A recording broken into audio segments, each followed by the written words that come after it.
తిరుమల కొండ మీద సాలువ మల్లయ్య దొర 1000 కాళ్ల మండపం నిర్మిస్తున్నాడు.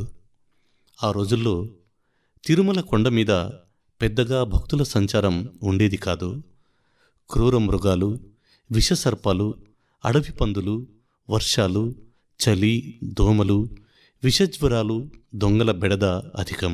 సరైన చారిత్రక ఆధారాలు లేవు. కానీ 1000 కాళ్ల మండపము మరొకటో నిర్మాణం జరుగుతున్న రోజుల్లో శిల్పులకు, పనివారికి సరైన సౌకర్యాలు ఉండేవి కావు.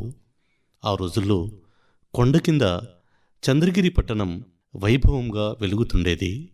ఆ చంద్రగిరి నుండి ప్రతిరోజు ఉదయాన్నే యాదవ కులంలో జన్మించిన ఒక గొల్ల మహిళ పెరుగుకుండను నెత్తిమీద పెట్టుకుని కొండ ఎక్కి శ్రీవారి ఆలయం వద్దకు వచ్చేది. శిల్పులకు, నిర్మాణ పనివారికి, ఎవరైనా భక్తులు ఉంటే వారికి చల్లని మజ్జిగ అమ్మేది.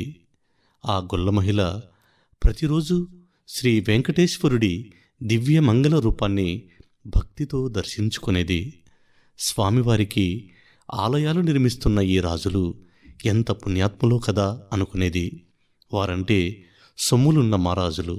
నేను పాలు పెరుగు అమ్ముకునే సామాన్య మహిళను, పైగా అత్తచాటు కోడలిని అనుకునేది.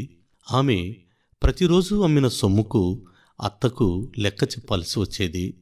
ఆ గొల్ల మహిళ బాగా ఆలోచించి వచ్చిన సొమ్ములు కొంత అత్తకు తెలియకుండా కొండ దిగేటప్పుడు ఒక రాయి కింద దాచిపెట్టింది. కొండ మీద కడుతున్న ఆ కట్టడాలు పూర్తి అవుతున్నాయి. కొంతకాలానికి ఆ శిల్పులు కిందకు వెళ్ళిపోతారు. ఒకరోజు ఆ గొల్ల మహిళ గోపమ్మ ఆ శిల్పుల దగ్గరకు వెళ్ళింది. అన్నలారా, మజ్జిగ అమ్మగా వచ్చిన డబ్బులో నేను కొంత దాచాను, అది మీకిస్తాను. స్వామివారికి నా వంతుగా, ఉడతా భక్తిగా నా పేరున ఒక చిన్న కట్టడం నిర్మించండి అంది. ఆ పల్లెపడుచు నిష్కల్మష భక్తికి ఆ శిల్పుల కళ్ళు చెమర్చాయి. ఆ శిల్పులు శ్రీవారి ఆలయం ఎదురుగా ఆ గొల్ల మహిళ పేరిట ఒక చిన్న మండపాన్ని నిర్మించారు. అదే ఈనాడు తిరుమల శ్రీవారి ఆలయం మహద్వారం ఎదురుగా ఉండే గొల్ల మండపం.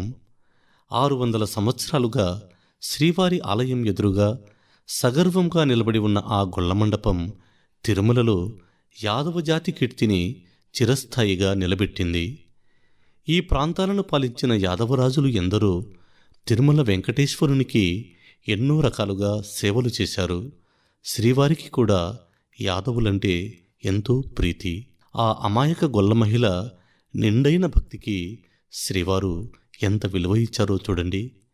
శ్రీవారి ఆలయం ఎదురుగా ఒక రారాజు నిర్మించిన మహత్తర కట్టడం 1000 కాళ్ల మండపం ఈరోజు లేదు.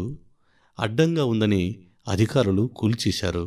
కానీ ఆ 1000 కాళ్ల మండపానికి పక్కన చిన్నగా ఉన్న గొల్ల మండపం మాత్రం అక్కడే ఉంది. అధికారులు ఎన్నోసార్లు గొల్ల మండపాన్ని కూల్చాలని చూసినా వారి వల్ల కాలేదు. అది యాదవుల భక్తికి, శ్రీవారి శక్తికి నిదర్శనం. తన నిష్కల్మష భక్తితో శ్రీవారినే మెప్పించిన ఆ గొల్ల గోపమ్మకు మనము జేజేలు పలుకుదాం. షేర్ మార్కెట్లో 30 years